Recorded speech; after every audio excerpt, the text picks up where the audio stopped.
I just had kind of a sad moment earlier this week where I found out that a really good friend of mine that's been married for several years, they've got kids, they are splitting up, and I'm like kind of sad about it. And I was thinking to myself, this wasn't a conversation I had with my friend, but I was thinking to myself, wow, I wonder if more couples got into, something with you, Dyanna, or some sort of marriage counseling or something, like would would more couples stay together? I mean, I feel like the answer is yes. Yeah, absolutely. And to be fair, on average, like studies show that couples wait like 6 or 7 years after having problems to like get help in their relationship. And I wish that more people would reframe what couples counseling is. And so many people just view it as like a last ditch effort. Like if this doesn't work and we don't see results in this many months or weeks or whatever, then we're done. And at that point, it's so hard because the commitment level might only be 50% at that point because so much is built up. And so trying to backpedal and go backwards and start to find like the exceptions or the things that brought them together in the first place becomes so much more difficult.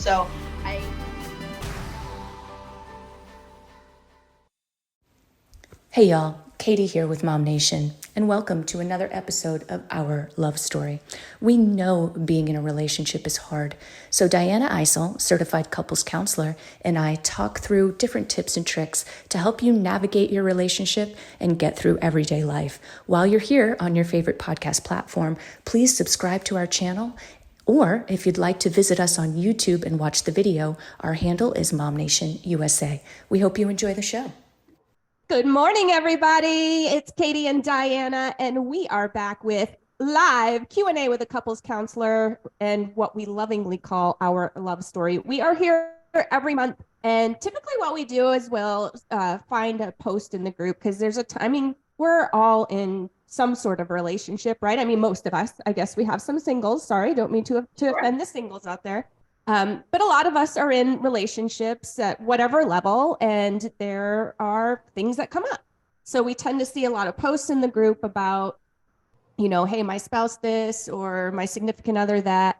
And so we typically like to take these posts. We don't put anyone on blast. It's usually an anonymous post that we'll choose to kind of talk through. But today I asked Dyanna to do things just a little bit differently. And the reason is, I just had kind of a sad moment earlier this week where I found out that a really good friend of mine that's been married for several years, they've got kids, they are splitting up, and I'm like kind of sad about it. And I was thinking to myself, this wasn't a conversation I had with my friend, but I was thinking to myself, wow, I wonder if more couples got into, something with you, Dyanna, or some sort of marriage counseling or something, like would more couples stay together? I mean, I feel like the answer is yes.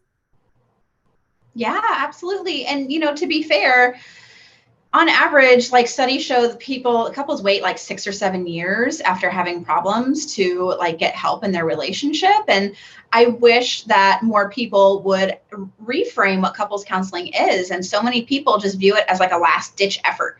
Like if this doesn't work and we don't see results in this many months or weeks or whatever, then we're done. And at that point, it's so hard because the commitment level might only be 50% at that point because so much is built up. And so trying to backpedal and go backwards and start to find like the exceptions or the things that brought them together in the first place becomes so much more difficult. So I really want people to view and reframe it as, instead of a last ditch effort, let's make an investment and like in our future. So even if we're not in a position right now where we feel like this is a stay or go sort of thing, like, we're going to run into some things later, or, we plan on having kids. Let's talk some things through about our parenting styles or what we expect from each other, like sort of damage control, so to speak, right? Like, let's get in front of it and explore some things before they become a problem, and being proactive with some of those things instead of reactive. So yeah, absolutely. In addition to what you said, sure, more couples may stay together, right, if they make that investment into couples counseling. But sometimes there are situations where maybe they've evolved past each other, maybe they've grown past each other, and maybe, an amicable split is the best thing. I'm not going to tell people that, like, you should absolutely, zero divorce rate. Like you should never get separated, you should never get divorced, because in some situations outside of the big exceptions, which are like, violence type situations, drug abuse, like those sorts of things, those are, obviously a non-starter. But in other situations, it might just be like, I love you and I respect you enough to know that I think we're different people now than we were 20 years ago. And I'm just not sure if this is sustainable anymore. And, I think it was Gwyneth Paltrow that made it very, very cool about 10 years ago or so. My timing might be off, about conscious uncoupling, right? Yes. With her ex-husband, and like, making a conscious decision to uncouple, but still co-parent. And while I don't feel like that's a hard and fast rule for everyone that chooses to do that, I do feel like there are bits and pieces of that are really healthy, not only for the couple themselves, but any kids that could potentially be involved too. Like, see what this looks like, that, mom and dad can still love you and take care of you, and they can mutually respect each other. They have just found that in their journey of life that they might want different things at this point, and that's okay. You shouldn't stay because somebody or something or some culture, some society tells you that you have to, so I think having that perspective and realistic outlook is really important too.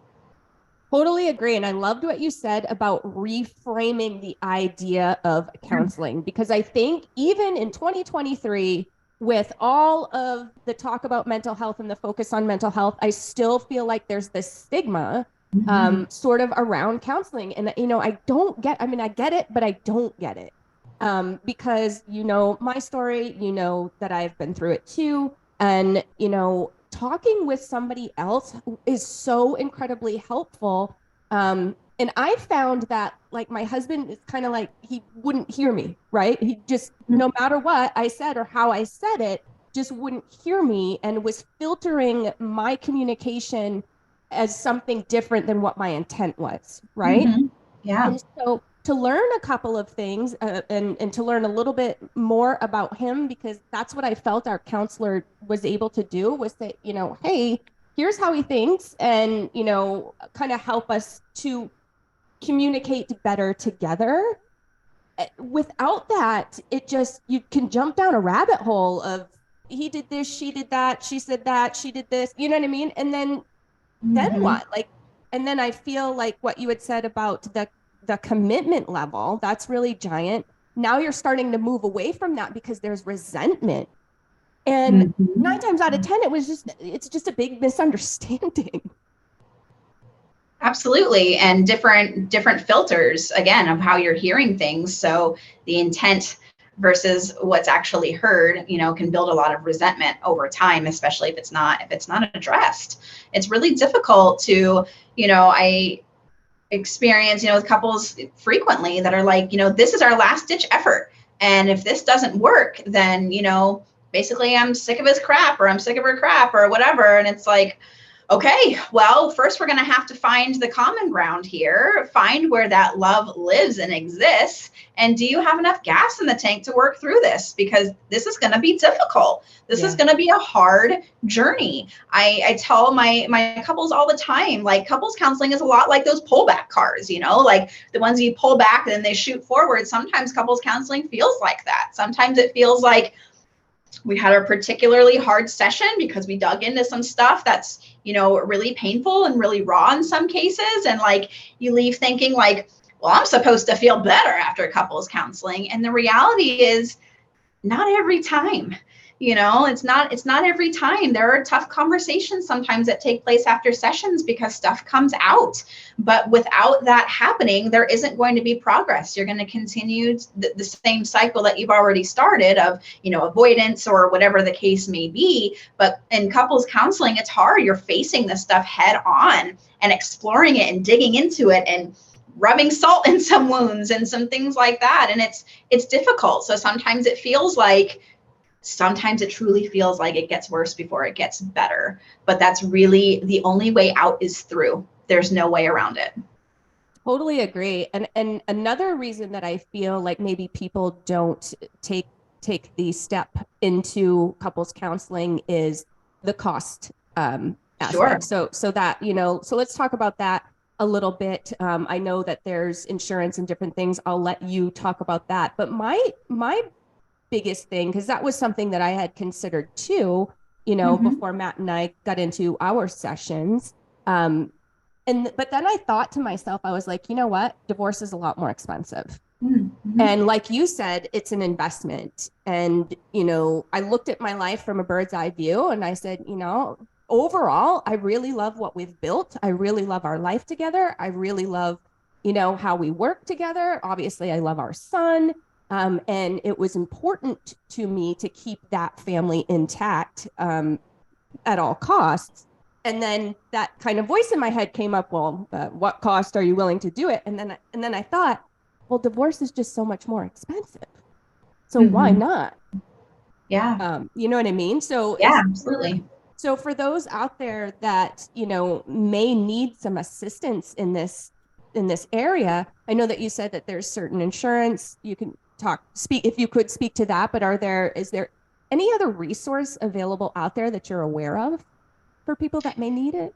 Yeah, sure. I mean, there's always like community mental health and, of course, places that take insurance. And then there's obviously like the private pay sector too. So depending on, whatever your needs are, whatever your budget is, whatever your comfort level is, there's an option out there. It just, sometimes it takes a little bit more time to find, just like anything else, takes a little bit more time to find the right fit for you, the right match for you. A question I get a lot is, why don't you accept insurance? And that's a very loaded question. So I believe that insurance is super valuable. It takes a chunk out of your paycheck every 2 weeks. You want to be able to use it. I totally get that. I validate that. If I go to the doctor, use my insurance because I pay for it, right? But when it comes to mental health, my utmost priority for my clients, in addition to safety, is their privacy. And when you use insurance, there is an element there where your privacy can be compromised. And I'll explain that a little bit. So when you go to any mental health provider, couples counselor, individual counselor, whatever, and you decide to use your insurance, that counselor has to have a diagnosis for you in order to bill your insurance. So that means the therapist, the counselor, has to give you a diagnosis the first time they meet you. Sometimes this is like pretty cut and dry. Okay, I can see what's going on here. Other times it's like, I think I need a little bit more time. And then other times when it comes to couples counseling, there is a need for couples counseling, but there isn't always necessarily an existing diagnosis there. Why is this a bad thing? Well, it might not necessarily be a bad thing for you if you don't particularly care one way or another. But if you are part of a couple, say like Katie, you and your husband go and you want to use your insurance and they bill your insurance because they've used a diagnosis. Well, you were the one that reached out and made the appointment. So you're the primary client. So you go into your file and you see that you have been given a diagnosis. For some people, that is very off-putting. Right? Like, because now it makes some people feel like, well, now I'm the problem. We are in couples counseling because I have anxiety. I have depression. I have an adjustment disorder, like any of these things, right? So now I'm the problem. That alone can sometimes create further issues in the couples counseling experience because the other partner might latch on to that. Like, see, I knew that you were anxious. I knew that you were depressed. And this is why we're having all of these issues, right? That doesn't happen all the time. I feel like it's not an always sort of thing. But for the person that received that diagnosis, like you would feel kind of prickly about that, right? Yeah. Like we came here to solve some issues between us and to resolve some stuff that's happened in our relationship. Why am I being targeted with a diagnosis? Well, the answer is I have to. If I'm billing your insurance, I have to diagnose one of you. There's no way around that. Mm-hmm. So that's part of the reason that insurance can sometimes be a little sticky with mental health. The other part of that is, a quick question before you go into the other part. And I don't know if this is, I don't know. But say it ends up going to divorce, and let's just say it gets sticky and it goes to court and all of that. Yeah. Could now that diagnosis come into play? Potentially. If those records were to be released, first, there would have to be consent by both parties. If they get a divorce, one person can't just get access to those records. Both people would have to consent to that because it is a joint file. But I mean, it's possible. Once you have a diagnosis attached to your insurance, it's always going to be there. Right. And that's the segue to my second point, which is it's always going to be there. It's always going to follow you. And you never know at some point when something comes up, is that going to be considered like a pre-existing condition? Or Right. is that going to be somehow attached to you in a place or an area of your life where you don't necessarily want it to? So having the client's privacy is the most important thing to me. And I feel like there's a little bit of an element of that lost with insurance, right? So if I give you a diagnosis, insurance could come back to me and say, oh, it looks like, she has depression. We think that you could probably solve this in 6 sessions. So we're only going to pay for 6 sessions. That limits how I provide therapy. That provides when I can provide, that inhibits when I can provide therapy, the types of therapy. It puts a very short runway on it, right? And let's be honest, 6 couples counseling sessions isn't going to be the fix, quote unquote, for 20 years worth of stuff. Yeah, you know what I mean? Like it takes even just the first 2 sessions just to get to know you and see if we vibe and all of that. You know what I mean? If we can develop that good rapport. Right. So that's really, really tricky to have to be told by the insurance company, this is what you should do or what you can do. And if it gets to a point where they're like, oh, hey, we said 6, you've billed 8, we're going to need to go ahead and see those notes. That is the absolute last thing that a clinician wants to do. And I can't speak for every counselor or therapist out there. So there's going to be some idiosyncrasies here that are going to be different from everyone. I can only speak to my experience and my feelings about it. But Right. I would never want your information to be out there for someone at an insurance company to view. It's an extreme example, but I'll give it anyway. This isn't an opinion statement because some people feel one way or another about it, the recently changed abortion laws in our state, right? If I have a client that has gone through a similar experience to that and their insurance decides to find that in their progress notes, what's going to happen to my client? Are they going to be open to some sort of consequence for that? Right. Those are just a couple of the reasons that I personally don't love the idea and why I don't take the insurance is because your privacy means more to me than anything else.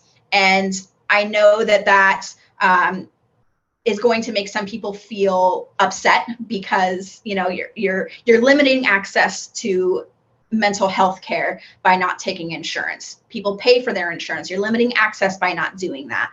I understand. I hear you. I hear both sides of it 100%. For me as a clinician, the way that I practice, the way that I hold my my values and my feelings about it, taking insurance just contradicts that. Your privacy means too much to me. For the same reasons, if I see you walking up the aisles at Trader Joe's, I'm certainly not going to say anything to you. And it's not because I'm being rude. It's because your privacy is the most important thing to me. And I would not want your most private, vulnerable thoughts to be available to anybody else. Admirable. I mean, I appreciate that you do that. And as you mentioned, there are resources for those that there are counselors that take insurance. Mm-hmm. There are resources for those that, are struggling but really need this help and they can access it. So there is help out there. It doesn't necessarily mean that absolutely every counselor does the same thing. And sure, absolutely. Yeah, I definitely do not pose myself as a spokesperson for every, therapist or counselor out there. It's just my perspective. But there are sliding scale options. Some clinicians have certain spots for sliding scale. And, to be honest, a lot of times when there's a less experienced clinician, someone that's maybe an intern or something like that, don't automatically rule them out, right? Because not only do you have their fresh eyes and experience, but they have a supervisor too that oversees all of their cases. So you've got two sets of eyes on, you know, your case the whole time, which is it's really cool. You got two people, two different objective stances on what you're experiencing. So those are certainly, you know, lower hourly rates for sessions for interns and things like that, but don't rule it out. Just because they're an intern, everyone starts somewhere. And as I said, everything is being overseen by a supervisor too. So that's always a viable option to people as well. That's required, right, in your industry? Yes, absolutely. Okay, because it's not like that in other industries. And I'm not specifically speaking about mental health, like my industry, for instance. You get your real estate license, you can just go on out and start practicing without anybody really overseeing what you're doing, especially, you know, depending on what brokerage you end up hooking up with. But I love that that's a requirement in your industry. That's super important. Absolutely. It's important for us too, but we won't get into that. It's a totally different podcast. So can you tell us a little bit about what a typical session looks like, even the first session? Because, you know, there's a little, I'm sure, anxiety for people kind of looking up to it. And like, I don't know what she's going to do. What is she going to ask me? What am I going to have to do? So can we sort of just describe what people can expect? Yeah, absolutely. And again, you know, every clinician is going to be a little bit different. So I can only speak to, you know, what the experience is here. But, you know, you fill out all of your intake documents and stuff prior to the first appointment, right? All the paperwork and all that good stuff, right? But that first session, I go over, you know, the first thing I do after I welcome you guys in is to let you know sort of the baseline of those things that like I have to go over, right? Like I have to go over that I'm a mandated reporter. I have to go over confidentiality, if there's any limitations to confidentiality, what confidentiality means. Always give the example that like, if I see you in public, you know, I'm not going to acknowledge you. And that's not because I'm trying to be mean. I'm protecting your privacy. So if you give me a wave or something and, you know, at a football game or something, I'll wave back, but you know, that's going to be the extent of it just to protect your privacy.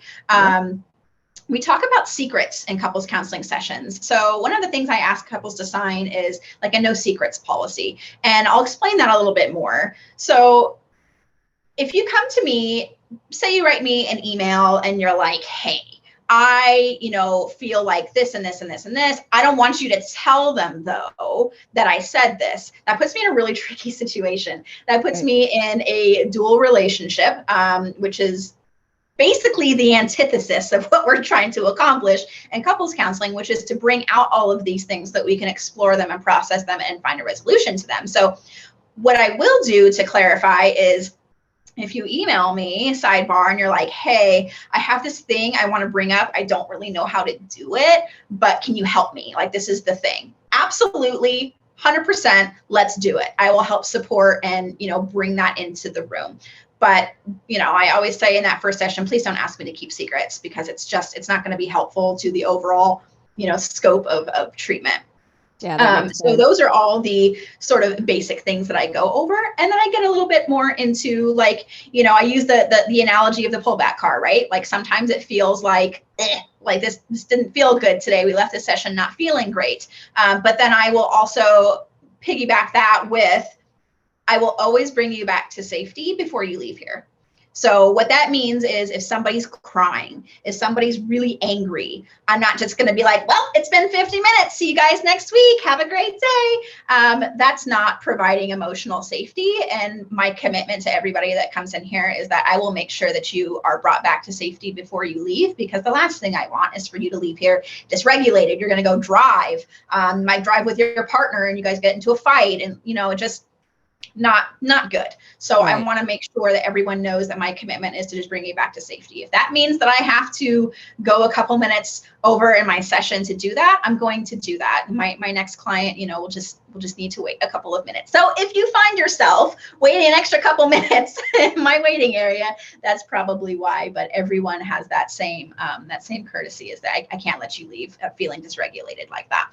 And then one of the last things I talk about too is sometimes in session, it might feel like one person's being picked on, and it's not to be, you know, critical or judgmental or anything like that. But if we start getting into a particular topic or line of questioning that, I continue to explore a little bit, it might be a little one-sided for a few minutes. And it's not because I'm picking on you. It's just because that's how this session's kind of going. Like, it's kind of how this process is working through. You know what I mean? Mm-hmm. But I want you to tell me, like, hey, feeling a little overwhelmed, and I need you to like back up a little bit, because I will absolutely do that. I can accept, whatever feedback you have from me, but sometimes it does feel like that. Sometimes it might be like, wow, she didn't ask me very many questions this session, but she sure asked you a lot of questions. Sometimes it just be like that. And it's not because I'm picking on you or that I'm trying to target you. It's just sometimes just how the conversation goes. And, lastly, I really like people to, you're right. Like, people come in and they're usually anxious. They're nervous. I'm about to spill my guts to this random stranger, and I don't know who she is. And she's got a bunch of Disney stuff in her office, and I'm not really sure how I feel about that. So my mission is to make people feel as comfortable as possible, and to know that this is a judgment-free zone, criticism-free zone. You can cuss in here all you want, not offended, to just try to create that relationship with them so that they feel like I'm here for them. I'm not here to tell them what to do, or how to do it. This is like, what do you want to get out of this? And I will guide you there. I'll help give you the tools to get you there. And that's what a treatment plan is all about.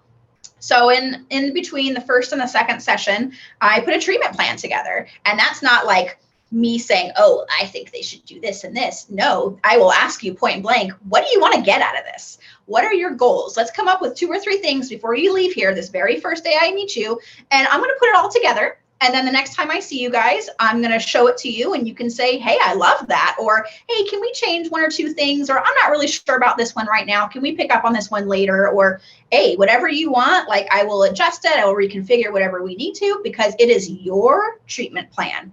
I don't tell you what to do and what goals you have. You come to me and you tell me what goals that you have, and I will help you get there. So in that first 15 minutes of the session is going over all of those things that I just mentioned.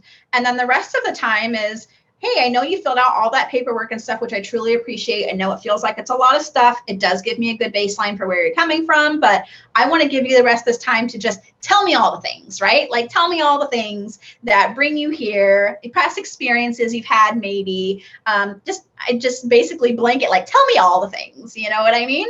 And just giving them that space to explore it a little bit, knowing that it is only going to be one session that we're exploring some of that, right? Like, it's going to take more than one, but I want everyone to feel heard in that room. And I want everyone to feel like they said their piece of what they want to get out of it. And then that's pretty much it. Then we talk about what your expectations are in terms of scheduling and like when you want to come back and all of that good stuff. Usually my recommendation is in the very beginning, I like to see couples like as close-ish to once a week as possible for the first handful of times. Because as I say, it's a massive download of information. Right. I'm getting to know you, you're getting to know me, we're feeling everything out, I'm getting all the information. And then once I give you some of those tools and we have some things to work through, the most common frequency is like twice a month for couples counseling. So if that gives anyone an idea of like how frequent, like would I be going there? It's usually like weekly for the first handful of times, 4 or 5 times ish. And then after that, the most common frequency is twice a month. So that's basically what you can expect from me, again, as a clinician, the first time that you come into a session. I love that. And last question, thank you for that very in-depth description, because I think it's so helpful. Like for me, when I have something new happening, I'm not sure what to expect.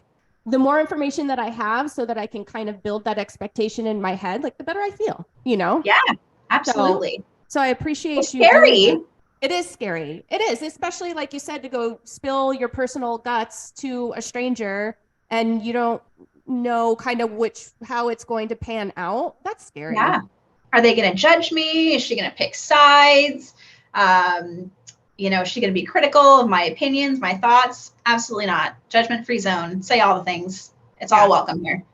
Which is so important. I love that you do that. My last question is, I know, because this is what happened in my sessions, sometimes there is a need for each person to to seek out individual counseling as well. Can you speak a little bit to that, why that is? Yes. Is that something you do, or do you, have them go see somebody else for that and then communicate? Like, how does that all work?